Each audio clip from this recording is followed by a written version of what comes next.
Back to the Championship Lowdown podcast. I am joined, of course, once again by Ollie. Hello, Ollie. Hi, James. How are we doing? I'm good, mate. How are you? Yeah, very well, thank you. Very well.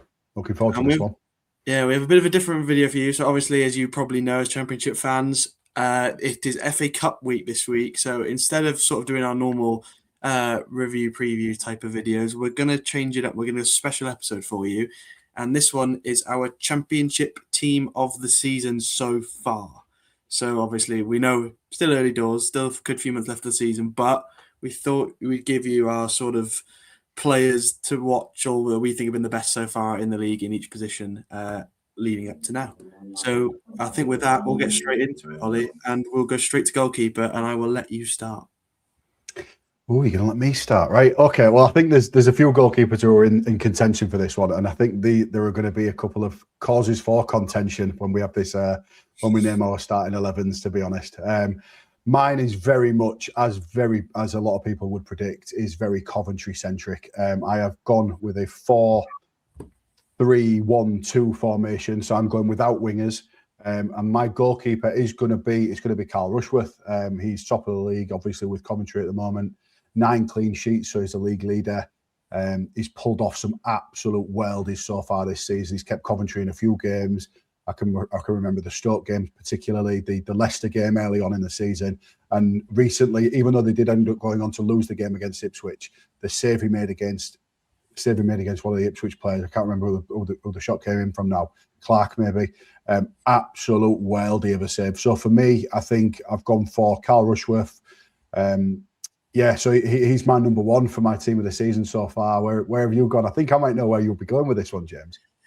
Yeah, look, I think for me it was a toss-up between 3. I think there's been 3 sort of standouts, and they were Carl Rushworth was one, Victor Hansen was the other. But the one I've chosen, as to probably no one's surprise, is Lawrence Vigouroux from Swansea. Now, you may think where we are in the league and, maybe not the most amount of clean sheets. However, he's still up there in the clean sheet conversation, even with how bad we have been. And if you don't believe that Lawrence Vigouroux is one of the best keepers in the league, watch the last game against Millwall, where, because I believe the EFL did a whole video separately on how good he was in a 2-1 loss. He made the EFL team of the week in a 2-1 loss. It just tells everything you need to know about Lawrence Vigouroux. I think he's kept us out of danger in a lot of times, especially under Alan Sheehan in the early parts of the season.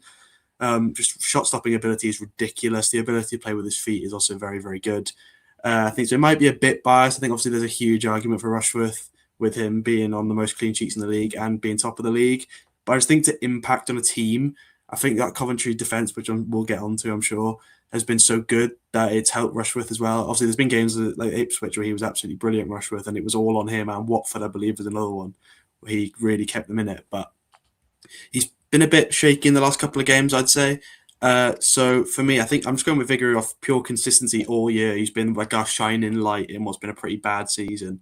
He's been superb. So for me, I am going with Swansea's Lawrence Vigouroux, much to probably people, Coventry fans' anger. But we can't have it all Coventry, otherwise it would just be a boring video. We can't have it all Coventry. We can't. I just think with Rushworth, obviously, he's the guy who, for the whole season, the Coventry have built up from the back, haven't they? It's all about calmness for me. And what Coventry have done this season under Lampard, they do take risks going forward, but thankfully they've got that back line where they can create, where they can afford to create going forward, and then they can depend on that back line with obviously Rushworth at the back being that linchpin, if you like, and being Mr. Reliable, because as he's proven so far with 9 clean sheets this season, he's undoubtedly the league leader for a reason for me. So Carl Rushworth is my number one.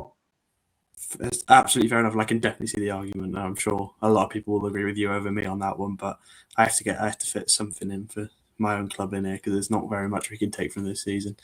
But we'll move on. So I believe we've both got the flat back four at least to keep the similarities going at the beginning. So we'll go straight to right back then, and I think we might be in agreement for the first time in the video on this one. But again, I will let you go first.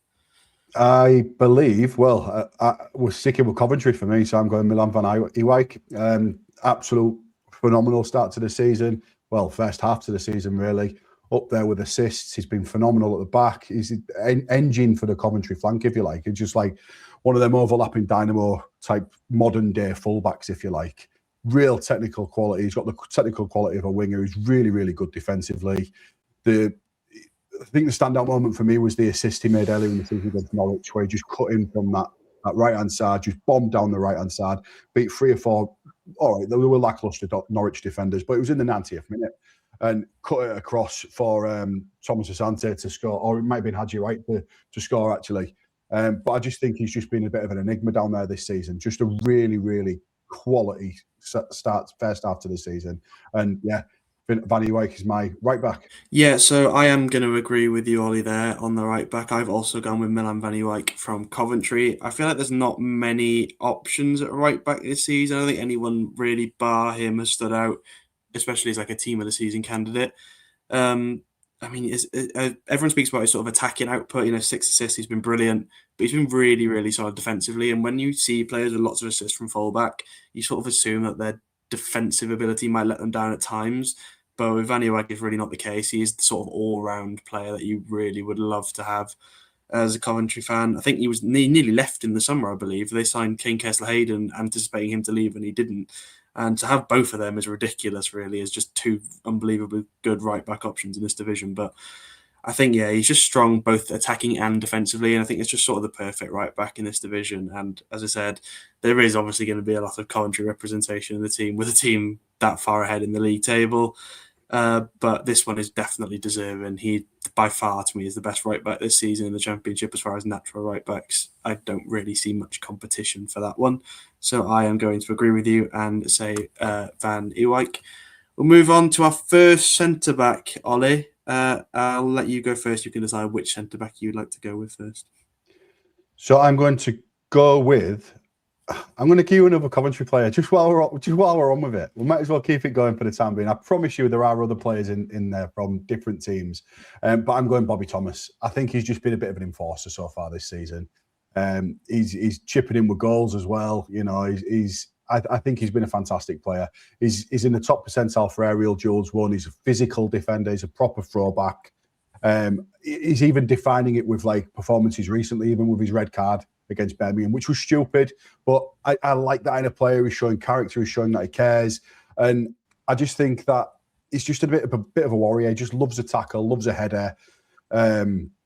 Just when you're coming up against teams like Millwall and Preston and nasty, horrible, physical teams, he's the type of player you want in this division. And like I say, he reminds me of a throwback. He's a bit of a throwback. He's just a really top all-round centre-half. He's decent with the ball at his feet. He's no nonsense. And like I say, he's scoring goals. He's got a couple of goals from set pieces so far this season. So I am going Bobby Thomas. And I promise you, the next player I give you will not be a Coventry player. Well, if you're going to do it, I might as well join you and go with that centre-back first. I've also gone with Bobby Thomas. This was centre-back was a bit more difficult because I feel like there's a lot of players who miss out here. I think there's not a Stoke player in my defence, which is harsh considering they are technically the best defensive team in the league as far as goals conceded. But this is the best team in terms of clean sheets in Coventry. And a large part of that, as I already mentioned during the Rushworth conversation, is more how good that back four's been. Bobby Thomas has just been brilliant for Coventry this year. Just as you said, the duels was sort of my point. The aerial duel success is a joke, really, for a defender of his ability. He's just reliable. What you're going to get. There's maybe a bit on the aggressive side, which can result in cards, as we saw with the red card. But at the same time, you need that sort of grit and determination from a centre-half, a team that has now got all the pressure on their back as well to go and win this division. So you need someone to dig in and make sure that the goals stay out of the net. So, yeah, for me, it was a pretty easy one again, going with Bobby Thomas. And again, I can also promise you that although you have gone 3 for 3 for Coventry, I at least didn't do that. My next player also is not a Coventry player. But with saying that, it is the next centre-back, Ollie. And you did promise us it's not a Coventry player, so who is it? Again, I do feel a bit bad for not putting Stoke players in because, you likes of Wilmot and Gibson, anybody else could have put them in and that would be well within the rights to do so. And you wouldn't be arguing with the fact that being there. They'd be well in there on merit. Like you said, with Johansson in goal as well, he's another one. I've gone Cedric Kipre from Ipswich. I think what he's doing so far in Ipswich's resurgence, I think he's been a little bit key to that. I think he's been a bit of a rock at the back. He's got a standout performance of, he's one of them solid 7 to 8 a week every week. And I just think that what he's done like what Thomas has done. Really, he's like a quarterback. He's like the ball playing centre back to his to Thomas's to no nonsense proper centre half. And I loved his John Cena celebration as well. So I think the Cedric Kipper is in there for me as the centre half. Like I say, Wilmot and Gibson deserve a shout to be in there. But I just think what Kipper is doing for McKenna and their resurgence as they're climbing up the league, I just think Kipper deserves to be in there. Absolutely fair enough. Do you make the NFL reference there? Because I've got an NFL hat on, or was that just? I know you like your American football, so I do love my American football, so I appreciate the reference, and it does make sense as well in the context you used it. Thank you. I have not agreed with you here. I've gone a slightly different direction. Again, Kipre was another one of a very vast array of options that could go in here at centre half. I think there's like a good sort of 8 or 9 centre halves you could put here, and there wouldn't be too much argument against it. I've gone with Tristan Crammer from Millwall. I think this has been a real sort of breakout season for him at centre back for Millwall. Again, even Caleb Taylor has an argument to be in here as well. He's been brilliant. Both their defenders have been great. Although be it they still got a minus goal difference, which we love to mention on this podcast. But their defensive record still has been good despite the minus goal difference. They just don't score enough goals.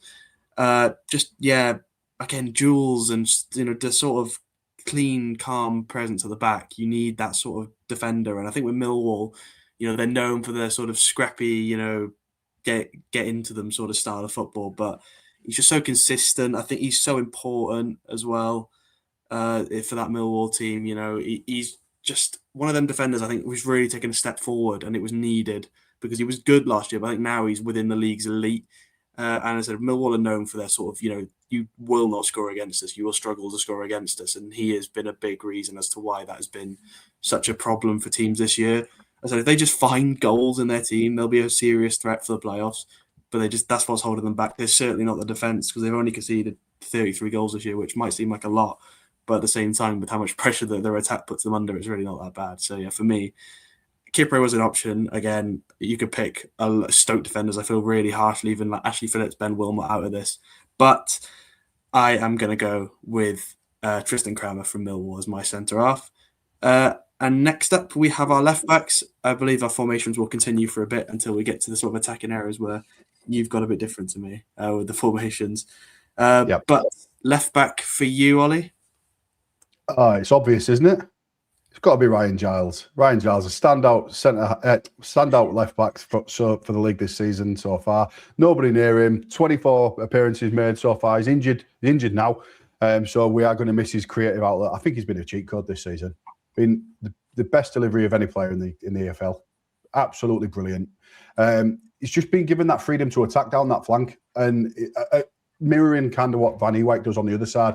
Really modern day fullback, and what he's done so far is just literally consistently supplied Ollie McBurney, Kyle Joseph with assist after assist after assist. I think he's been phenomenal. He's got a wand of a left foot, and it got to that point for Hull City. Well, it won't be for Hull City, but for Hull City's opponents, where his deliveries just got boring. You couldn't manage them, and every single week it was something to look out for. And Ryan Giles He's revitalised the way he is at Hull City. He was linked with a move away a couple of years ago, and he got moved back to Middlesbrough, I believe, not too long ago. There was talk of him going back there again. The fact we've kept hold of him, and the fact that we've seen a revitalised Ryan Giles has done absolute wonders for our club, and I think he's been superb. Ryan Giles is my left back. Maybe one alternative in Leif Davis, and given their obviously rise up the league table, but I just can't put anybody else in my left back position. Ryan Giles for me. Does it have to be Ryan Giles? Does it have to be Ryan? It has to be Ryan Giles. No, I agree. I've also gone Ryan Giles. I was going to try and wind you up there. I think I was picking someone else, but no. I do like the Leif Davis shirt, but I just don't think he's been as good as Ryan Giles this year. I said it's more of the attacking fullback outlet you see. I mean, was it 8 assists this year, something like that? Yes. Yep. Yeah, he's just been brilliant on that attacking end of the ball. I think it's I remember when we back in his sort of Blackburn days as well. I believe we played a game against them. He had like 47 crosses in one game or something stupid. It's just ridiculous outlet to have as a fullback as well, who can just bomb down that left back position. I think we've got a similar one in sort of Josh Tyman, who does the same sort of thing. It's so important to have that kind of player at left back, because it's just a creative outlet that you can utilise, and you do it really, really well. That connection with McBurney in the sort of opening weeks was disgusting. I mean, it's just every time that he got out wide and McBurney was in the box, it was a goal. It was just like you sort of just have to accept that it's going to happen. It's an inevitability. And then as soon as McBurney came back from injury, the first came back, Giles Cross, McBurney goal. It's like just picking up from where they left off. Yeah. It just feels inevitable with them two. It's a great connection to have, and I think again, with the fullbacks, I feel like them two have just him and Van Ewijk have just stood out to me as the best two by quite some. It's probably the least competition for a place in this team, I'd say, is at the fullback positions. They've just sort of been in a league of their own, and I think just that elite attacking output for a defender is just unbelievable, and it's hard to look past and not put him in this team. So I also agree with you, and I am going with Ryan Giles at left back. Now we move on to, I believe we both have 3 centre mids here. And then, or do you have 2 and a... Well, it's sort of 2-2-2, really, if you want to play it that way.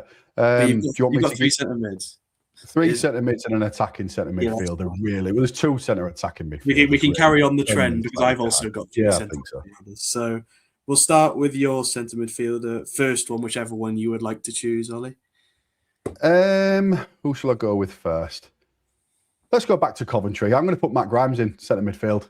I think he's been the metronome, really. Dictates the pace of the game when Coventry are playing well.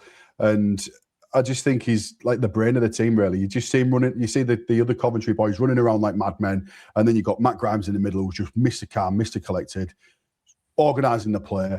And I just think that the times he just doesn't hide from the game, and he always seems to have an idea. He just seems to play it with such an effortless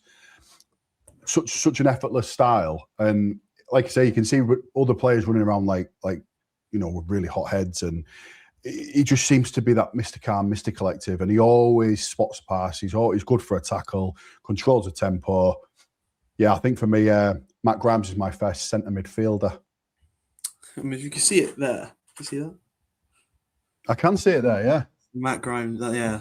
It annoys me that he is finally getting mentioned in these conversations when he's been that midfielder for us for like a decade, right? It annoys me that he's only now getting into these conversations, because he should have been in there when he was with us basically the entire time we've been in the Championship. He should have been in this conversation. So I'm happy in a way that he's getting the recognition he deserves now, but I'm going to agree with you and go with Matt Grimes as well. It pains me to do it, it really does. But it has to be done. He's just that sort of... It's hard to describe what he does, because it doesn't look like much, but you don't realise how much he actually contributes. I believe he's got like the most chances created in the league or something, and from a centre midfielder, it's an absolute joke. He's right up there with that stat. I'm not sure if that's exactly dead on, but the guy is just so reliable to have in your team. He's just the perfect midfielder. He just dictates everything. You said he's that calm presence in the midfield where he just sits there. He doesn't necessarily do a lot of running. He's just there to sweep up and get it forward. And I think he's sort of developed a thing with us, and it was like he only passes backwards. With like the older generation of our fans are adamant he only passed backwards when he had the most line-breaking passes in Europe, I believe, in 1 year with us. So he obviously doesn't just pass backwards, but it's just like, he's got 57 chances created this season from centre midfield. It's the most in the league by 7, with the next being 50 with Hayden Hackney and Sorba Thomas. So, you can't not have him in here. I was looking like, can I get him out of this team just out my own biases? But no, I can't. He's been that good. There's no way I can not include Matt Grimes in this team. So, as much as his shirt's on my wall, and it pains me as a Swansea fan to put him in here, it has to be done. So I'm going to agree with you and also throw in Matt Grimes. I don't mind seeing ex-Hull City players do well. I think it's one of them things. It depends on how they've left the club, obviously. But I think when you see them go on to bigger and better and things like that, I don't mind that. I think it depends who you're asking our fan base, because he didn't leave exactly in the best of circumstances. But at the same time, he did stay with us for a very long time, so it's hard to decide. But his shirt's on my wall, so you could probably gather my opinion on the matter. But we'll move on to our next centre mid, and you know what? I'll start for a change. I'll let you start on all. Go for it. I'll go first. And who am I? I've got 2 left. I am gonna go you know, I'll leave, in my opinion, the best to last. I'm going to, again, and this is going to probably sound ridiculous, I'm going Swansea again here. I'm going Ethan Galbraith as my second centre midfielder. Now, at the minute, he's sort of playing at right back, but it sort of shows how this guy is an unbelievable footballer. He has been him and Vigouroux have sort of been our bright sparks along with Vipotnik in this team, where he is just a level above. You can just tell how good this man is. I feel like Leyton Orient, they must hate us. I know Sam, who runs the podcast, he must hate us because we've taken their two best players, albeit not directly with Vigouroux, but directly with Galbraith for a combined fee of £1.5 million, and they're both unbelievable. But Galbraith is genuinely a joke of footballer. He will be in the Premier League next season. I am 100% sure of that. And if he's not, we are the luckiest team on earth to still have him because he is just a level above everything he does. The creative ability, the ability to play centre midfield in that defensive midfield, attacking midfield, even at right back, where he's literally been our starting right back because we don't have another one, and he's still been our best player from right back.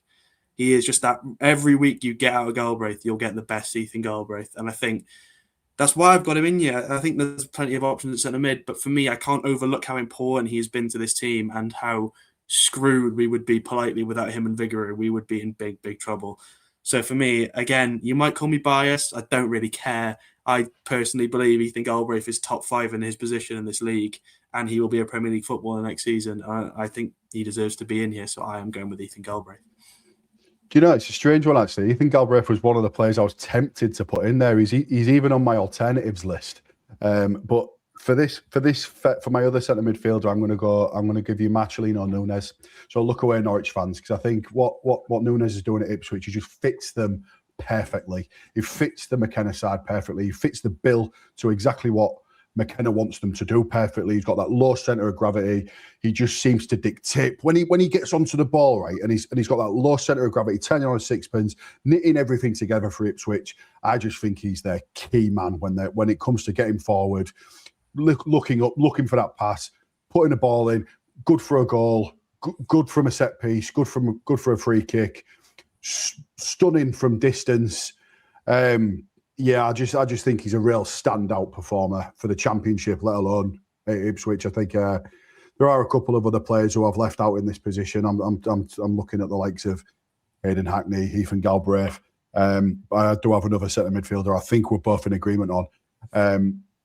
So we'll leave that one for a minute. But yeah, Marcelino Nunes is my second centre midfielder. Yeah, again, I have just realised I haven't got an Ipswich player in this team, and it feels harsh because there's so many good players in this Ipswich team. You know, as you said, Nunes was I think he was my backup to Galbraith. From what I've seen of Galbraith and compared to what I've seen of Nunes, I just value Galbraith to a team a little bit more. But Nunes is an unbelievable midfielder as well, so I completely see the reasoning behind your decision there. And if anyone wants to argue with me saying the Swansea players don't deserve to be in, I'll happily sit here and debate you with it because I really do believe that they should. But we're going to go to our last midfielder, and I did say I was saving, in my opinion, not only the best midfielder, but in my opinion, the best player in this entire division, Ollie, is my last centre midfielder. It's Imran Louza from Watford, and I really don't think it's close as far as him being the best player in this division.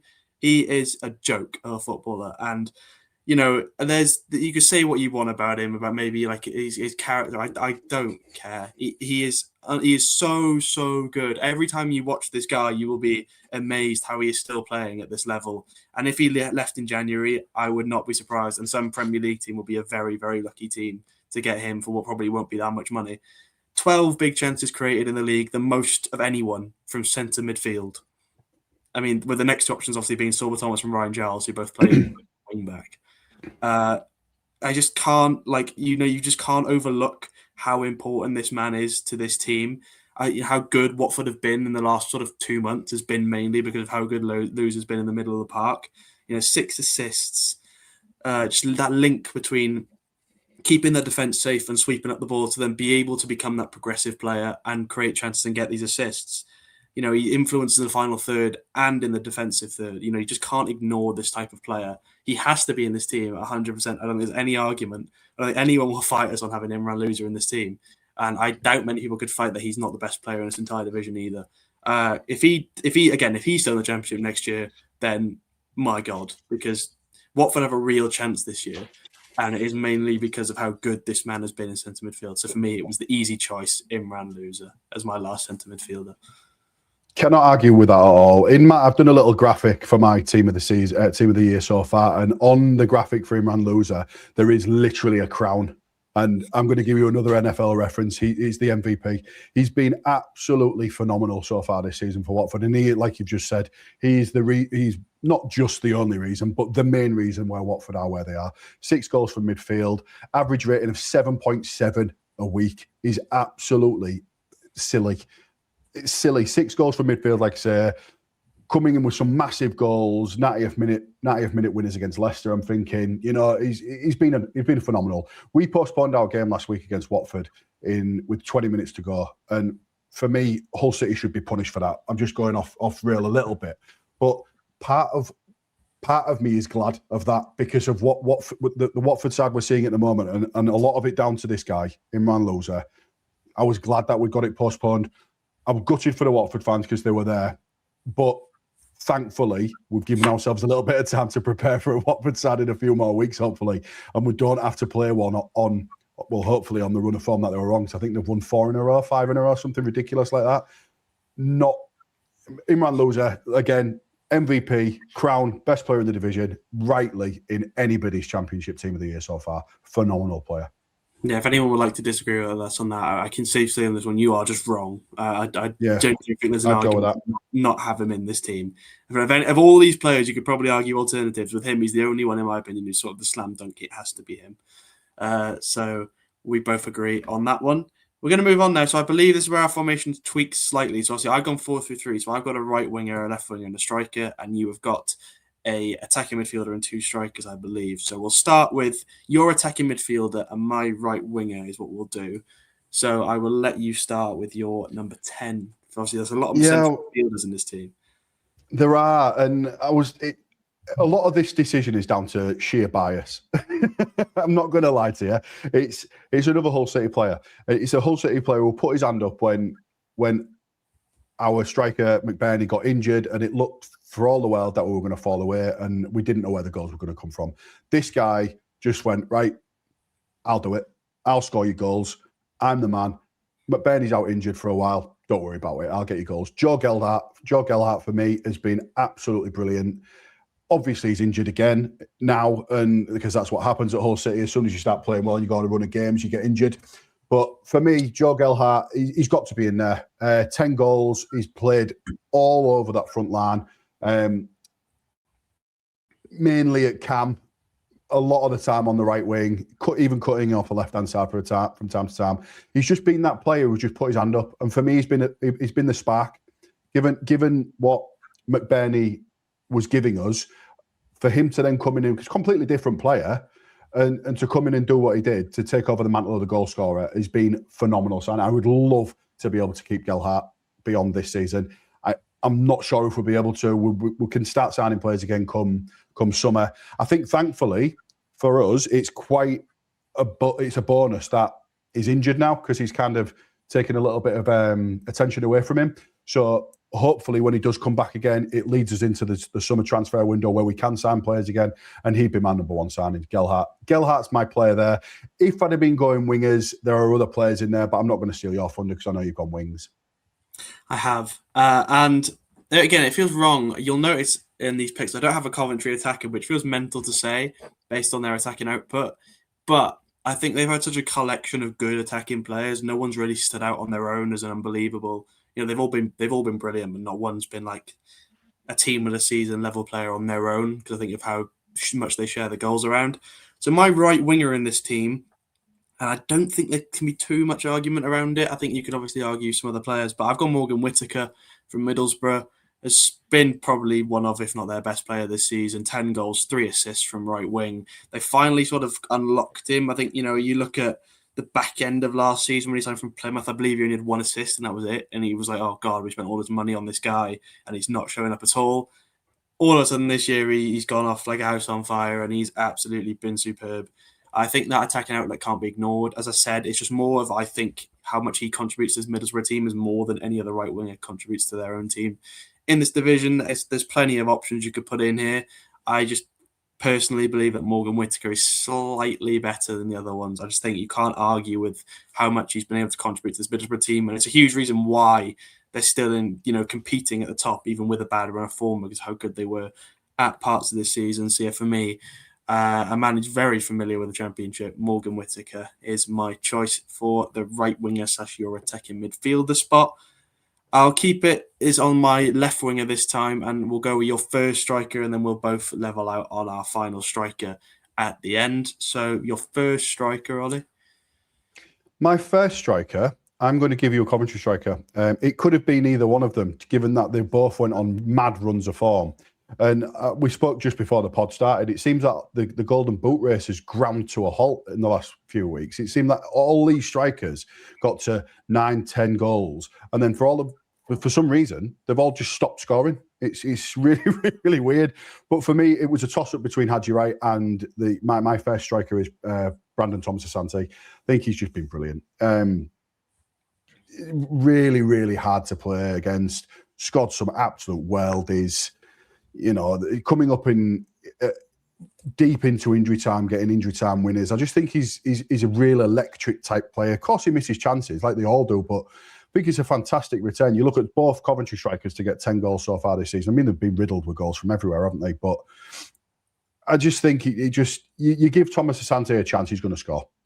I think that's the type of player that Coventry have got in Thomas-Asante, and I think for me, just pips Haji Wright. And I couldn't have put Ollie McBurney in. He's been injured too long, but and I'd have been chastised for being far too biased. But yeah, Thomas-Asante, the finisher for me, he's my first striker. I think if he hadn't have got injured, Ollie McBurney, you might have had an argument based on the form he was in before we got injured. I wouldn't have said it would have been unfair. I'll do my left winger, and this is very, very awkward because I think there's a few players here. I think Jaden Philogene has an excellent argument to be in of recent form.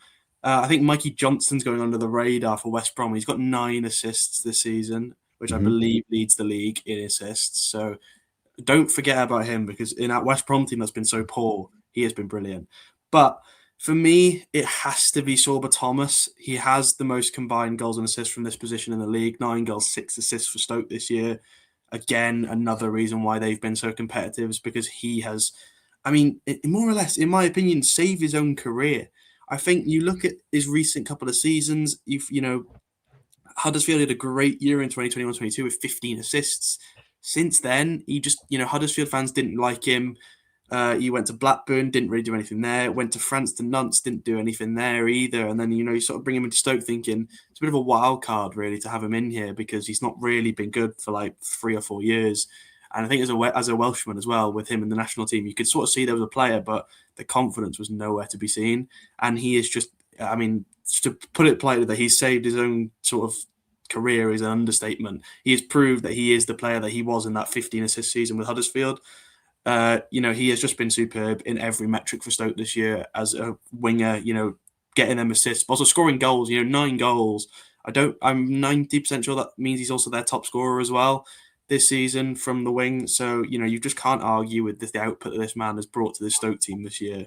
And for me, as I said, Philogene, Johnston, easily a shout in this one, but I have to go with Sorba Thomas. I think you sort of mentioned me pre-recording. He's been a bit off the pace in maybe the last couple of games, but I just think with a bar, obviously the Norwich game where he did play really well, but apart from that, it's been a bit of a rough patch. But for me, he has to be in this team. Yeah, he scored an absolute worldie against us as well earlier on this season. I just think Stoke have just fallen away a little bit last few weeks. All right, they got a decent win last week, but they just seem to have fallen away a little bit. And obviously Sorba Thomas has done that as well. And given my formation, I couldn't have had a winger in there. But I think, like you say, from my perspective, I think there were a couple of Stoke players who could be deemed as unlucky to not be in my team. But Sorba Thomas has been outstanding. Like you say, he's fallen off a little bit last few weeks, but some of the goals he scored for Stoke this season, again, with the timings of the goals as well, as you say as well, he's with his national appearances, he's been phenomenal so far, and he's been a real find for Stoke. So I can see why you put him in. Yeah, especially them goals against Charlton where he scored from the most impossible angle twice in one game. Yeah. That was quite funny. But we have our final position for you, and it is both of us. It is our striker. And you've already mentioned your first one was Thomas-Asante, Ollie. So who is your second and final player in this team? It's another injured striker, believe it or not. It's another striker on 10 goals. It's Derby's Carlton Morris. He went on a run of form where I think he scored in 5 games in a row or something ridiculous like that. And he's again, for me, a throwback. He's a real throwback of a striker. Big, horrible to play against for defenders, scores big, brutish headers. I love the way he powers into defenders and just nods the ball in. And I love the way he plays the game. He's just an old-fashioned, nasty, no-nonsense goal scorer. Just power headers, power goals, and he's just a brutal man. And he was the catalyst for Derby's rise up the league. And it proves a point where he gets injured, Derby stop winning. So Carlton Morris, my final striker. Yeah, so as I said, I think as much as it would be biased to put a Swansea player in there, I don't think Zambo Potnik has an argument with 10 goals this season to actually be in this team, but I haven't put him in, much to probably everyone's happiness. I haven't gone with 3 Swansea players in a team season rubbish. But again, I think there is an argument. I think there's an argument for, as you said, for Haji Wright, for Thomas Asante. But for me, if you're the best striker in the league, it likely means you've scored the most goals, and the man who has scored the most goals this season is Adam Armstrong out of Southampton.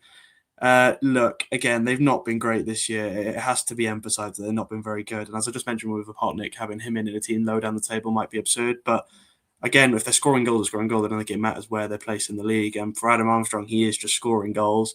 I believe he's the highest in expected goals, the highest in chances had, and ultimately has scored the most goals this year. And for me, that is your job as a striker, is to score goals, and he has the most in the league with 11. So, as you said, the Golden Boot race certainly slowed down, especially from the Coventry side of things, when they flew ahead, and then all of a sudden they've let players like Vipotnik, like Adam Armstrong, catch up to the sort of pack, if you will, of players at the top of this sort of table. But for me, it has to be Adam Armstrong. I was very, very close to going with a Thomas Asante just to have a Coventry representative in the attack, but we put enough Coventry players in this team. I'm sure they'll live with not having a striker.